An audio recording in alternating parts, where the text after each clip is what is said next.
तुलसी को जल देते समय बोलने चाहिए ये 3 शब्द, सभी मनोकामनाएं पूर्ण हो जाती हैं। दोस्तों, पिछले वीडियो में हमने आपको तुलसी को जल देने के महात्म्य की कथा सुनाई है। आज के इस वीडियो में हम जानेंगे तुलसी को जल देते समय क्या बोलना चाहिए। एक बार की बात है, देवी सत्यभामा ने भगवान श्री कृष्ण से तुलसी को जल देने का महत्व पूछ लिया था। तब भगवान श्री कृष्ण ने उन्हें उसका महात्म्य सुना दिया था। आगे देवी सत्यभामा कहती है, हे स्वामी, आपने मुझे तुलसी को जल देने का महत्व तो बता दिया है, किंतु अब मेरे मन में यह जानने की जिज्ञासा हो रही है कि तुलसी को जल कैसे देना चाहिए, तुलसी को जल देने की सर्वोत्तम विधि कौन सी है तथा तुलसी को जल देने का मंत्र कौन सा है। कृपया आप मुझे इन सभी प्रश्नों का उत्तर दें। तब भगवान श्री कृष्ण देवी सत्यभामा से कहते हैं, हे प्रिय, जिस प्रकार से मैंने तुम्हें तुलसी का महात्म्य सुनाया है, उसी प्रकार से तुलसी को जल देते समय बोले जाने वाले मंत्र का भी बड़ा महत्व है।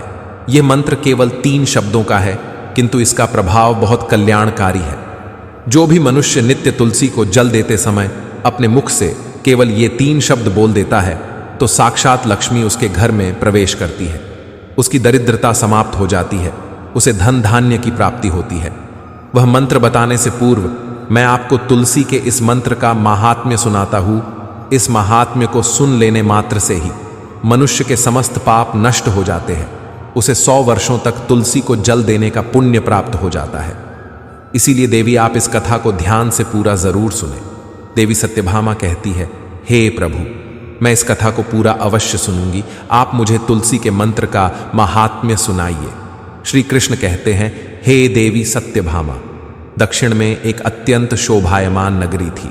उस नगरी में सुशर्मा नाम का एक खोटी बुद्धि का ब्राह्मण रहता था। पापियों का तो वह शिरोमणि था।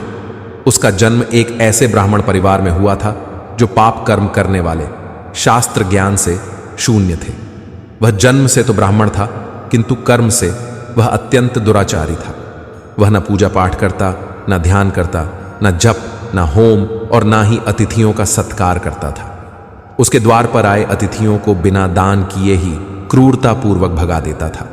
स्त्री लंपट होने के कारण वह सदैव ही पराई स्त्रियों में आसक्त रहता था। उसे मदिरा पान करने की भी आदत थी, साथ ही वह मांस खाया करता था।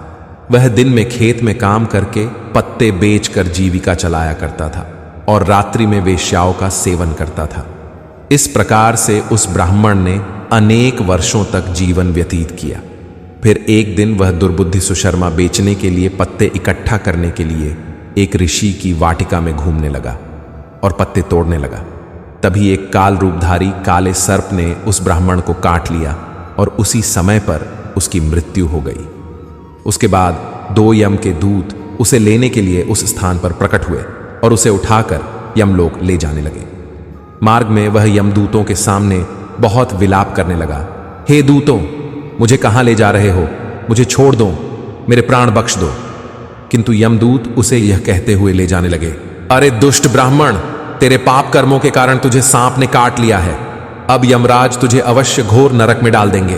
फिर यम के दूत उस ब्राह्मण को लेकर यमलोक पहुंचते हैं और यमराज के सामने खड़े हो जाते हैं। चित्रगुप्त उस ब्राह्मण का लेखा जोखा निकालते हैं और यमराज से कहते हैं, हे धर्मराज, इस ब्राह्मण ने बचपन से लेकर मृत्यु तक पाप ही पाप किया है, इसने कभी कोई पुण्य का काम नहीं किया है। फिर धर्मराज अपने दूतों से कहते हैं, हे दूतों, इस घोर पाप करने वाले ब्राह्मण को उठाकर ले जाओ और इसे नरक में डाल दो। फिर यम के दूत उस ब्राह्मण को ले जाते हैं और नरक की भयंकर अग्नि में धकेल देते हैं। अनेक वर्षों तक नरक में सजा भुगतने के बाद उस ब्राह्मण को दूसरे जन्म में एक बैल का शरीर मिलता है। बैल का जन्म पाकर वह बोझ उठाने का काम करने लगा। उसका मालिक उससे दिन रात काम करवाने लगा। फिर जब उस बैल की शक्ति कम हुई तो उसके मालिक ने उसे एक लंगड़े आदमी को बेच दिया। उस लंगड़े आदमी ने उस बैल को खुद का बोझ उठाने के लिए उपयोग किया। वह उसकी पीठ पर बैठकर घुमा करता था। इस प्रकार से उस बैल ने 8 वर्ष तक उस लंगड़े आदमी का बोझ उठाया। फिर एक दिन वह लंगड़ा आदमी उस बैल की पीठ पर बैठकर किसी ऊंचे पर्वत पर जाने लगता है। उस पर्वत पर बहुत देर तक चढ़ने के कारण वह बैल बहुत थक गया। उसकी शक्ति क्षीण हो गई और कुछ समय बाद वह बैल बहुत जोर से मूर्छित होकर जमीन पर गिर पड़ा और अंतिम सांसें लेने लगा। तभी वहां पर खड़े लोगों को उस बैल पर बड़ी दया आ गई और वे उसके मुख में पानी डालने लगे। फिर उन लोगों में एक पुण्यात्मा व्यक्ति था। उसने उस बैल का कल्याण करने के लिए अपना पुण्य उस बैल को दे दिया। उसे देखकर अन्य लोगों ने भी अपना अपना पुण्य याद करके कुछ पुण्य उस बैल को दे दिया ताकि उसे मुक्ति मिल सके। उसी भीड़ में एक वेश्या भी खड़ी हुई थी। सभी लोग अपना पुण्य उस बैल को दे रहे थे। यह देखकर उस वेश्या ने भी अपना पुण्य उस बैल को दे दिया। कुछ देर बाद उस बैल की मृत्यु हो जाती है। फिर उस स्थान पर यमदूत आते हैं और उस बैल के शरीर से उस ब्राह्मण की आत्मा को निकालकर यमलोक ले जाते हैं। यमलोक ले जाने पर उसे यमराज के सामने खड़ा किया जाता है और फिर चित्रगुप्त उसका लेखा जोखा देखते हैं तो वे आश्चर्य में पड़ जाते हैं। उस वेश्या के द्वारा उस बैल को दिया हुआ पुण्य बहुत बड़ा होता है। उस पुण्य के प्रभाव से उसके सभी जन्मों के पाप नष्ट हो जाते हैं। फिर यमराज उस ब्राह्मण के सभी पाप क्षमा करते हैं और कहते हैं, हे ब्राह्मण, उस वेश्या ने तुझे अपना पुण्य देकर तुझ पर बड़ा उपकार किया है। केवल उसी के पुण्य के कारण तुम्हारे सब जन्मों के पाप नष्ट हो गए हैं और यमराज उसे फिर से मनुष्य जन्म प्रदान करते हैं। इस बार वह पृथ्वी पर आकर एक उत्तम ब्राह्मण कुल में जन्म लेता है। उस महापुण्य के प्रभाव से उसे इस नए जन्म में अपने पूर्व जन्म की बातें याद आने लगती है।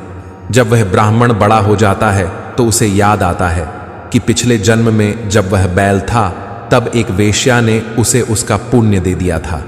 इसीलिए उसके मन में उस वेश्या के बारे में जानने की इच्छा होती है और उस महापुण्य के बारे में जानने के लिए उस वेश्या का पता लगाकर उसे ढूंढते हुए उसके नगर में चला जाता है। वह वेश्या अब बूढ़ी हो चुकी थी।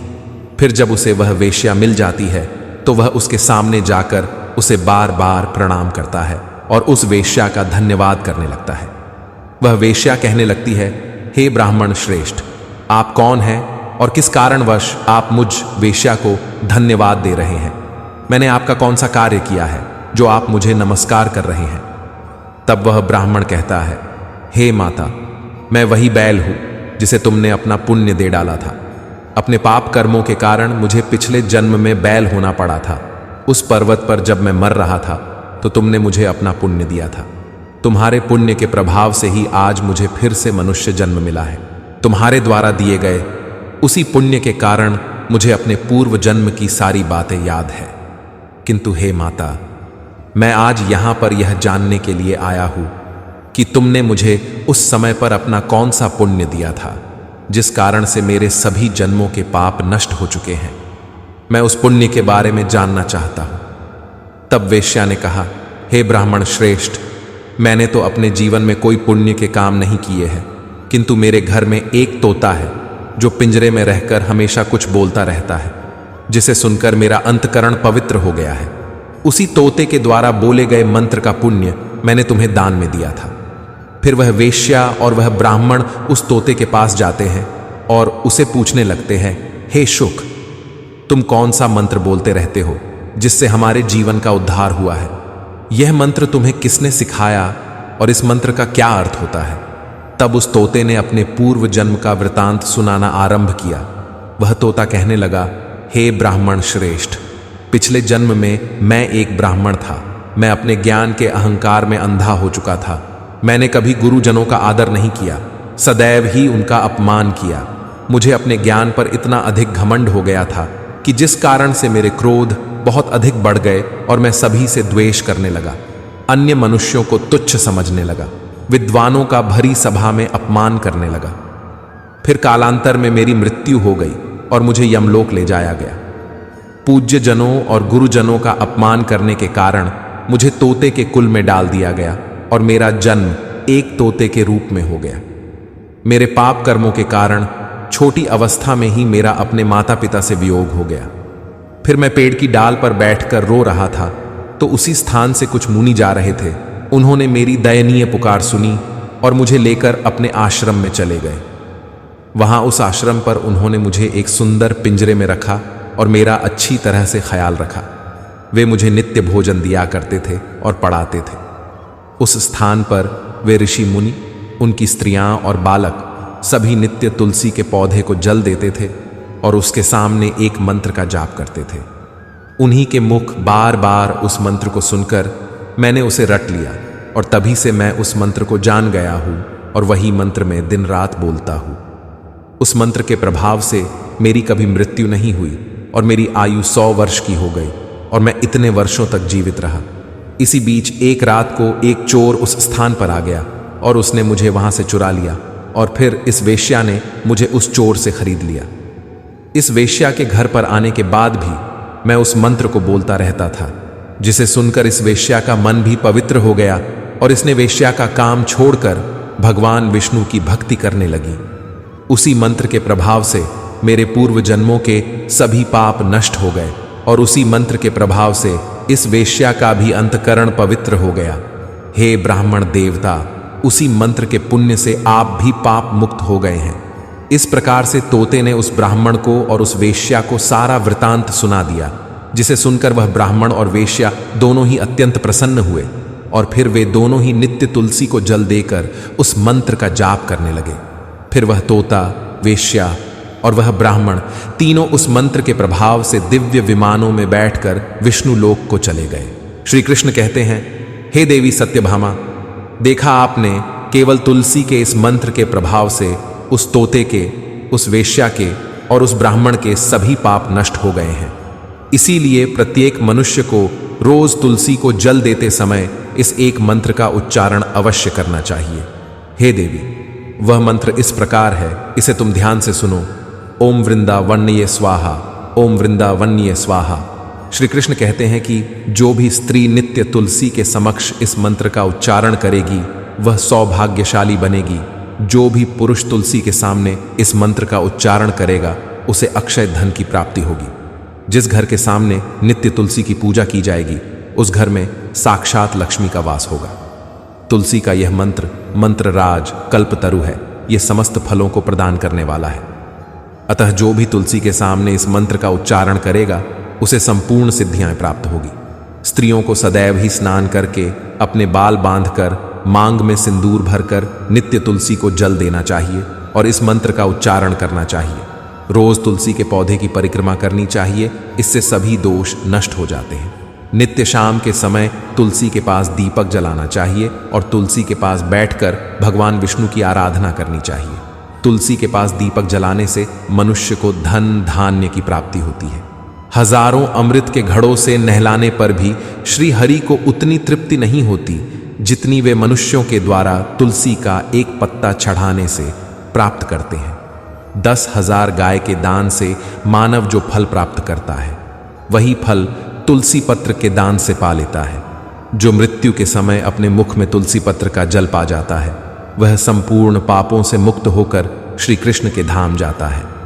श्री कृष्ण कहते हैं, पूर्णिमा, अमावस्या, द्वादशी और सूर्य संक्रांति के दिन मध्याह्न काल, रात्रि और अशौच के समय तेल लगाकर बिना स्नान किए अथवा बिना हाथ पैर धोए रात्रि के वस्त्र पहनकर तुलसी के पत्र तोड़ता है वह महापापी होता है। श्राद्ध, व्रत, दान, प्रतिष्ठा तथा देव पूजा के लिए तोड़े हुए तुलसी पत्र बासी होने पर भी 3 रात्रि तक पवित्र ही रहते हैं। तुलसी का एक एक पत्ता न तोड़कर पत्तियों के साथ अग्रभाग को तोड़ना चाहिए। तुलसी की मंजरी सब फूलों से बढ़कर मानी जाती है। मंजरी तोड़ते समय उसमें पत्तियों का रहना भी आवश्यक माना गया है। पूज्य भाव से पौधे को हिलाए बिना तुलसी के अग्रभाग को तोड़ना चाहिए, इससे पूजा का फल लाख गुना बढ़ जाता है। तुलसी के पत्तों को कभी नाखून से नहीं तोड़ना चाहिए, इससे पाप लगता है। रात्रि में तुलसी के पौधे को स्पर्श न करे अथवा उसके पत्ते न तोड़े, ऐसा करना अशुभ माना गया है। रात्रि में तुलसी का पौधा निद्रा अवस्था में होता है, ऐसे में पत्ते तोड़ने पर पाप ही लगता है। गुरुवार के दिन तुलसी के पौधे में थोड़ा सा कच्चा दूध अर्पित करें। दूध चढ़ाते समय ओम नमो भगवते वासुदेवाय इस मंत्र का जाप अवश्य करना चाहिए। तुलसी के पौधे के पास शालिग्राम रखें और उस पर तिल चढ़ाए। पूजा में तुलसी और शालिग्राम को दूध में भीगी हल्दी का तिलक अवश्य करें। शालिग्राम पर तुलसी पत्र रखकर चंदन लगाना चाहिए। अगर कोई महिला मासिक धर्म से है तो वह तुलसी की पूजा ना करे। मासिक धर्म के दौरान तुलसी को स्पर्श करने से घोर पाप लगता है, इससे स्त्री की दुर्गति होती है। तो दोस्तों, इस प्रकार से भगवान श्री कृष्ण ने देवी सत्यभामा को तुलसी को जल देने के मंत्र का महात्म्य सुनाया है। ये कथा आपको कैसी लगी कमेंट करके अवश्य बताएं। अगर ये जानकारी अच्छी लगी तो वीडियो को लाइक जरूर करें। कमेंट में जय श्री कृष्ण, जय मां तुलसी जरूर लिखें। साथ ही चैनल को सब्सक्राइब करें। आप सभी का धन्यवाद।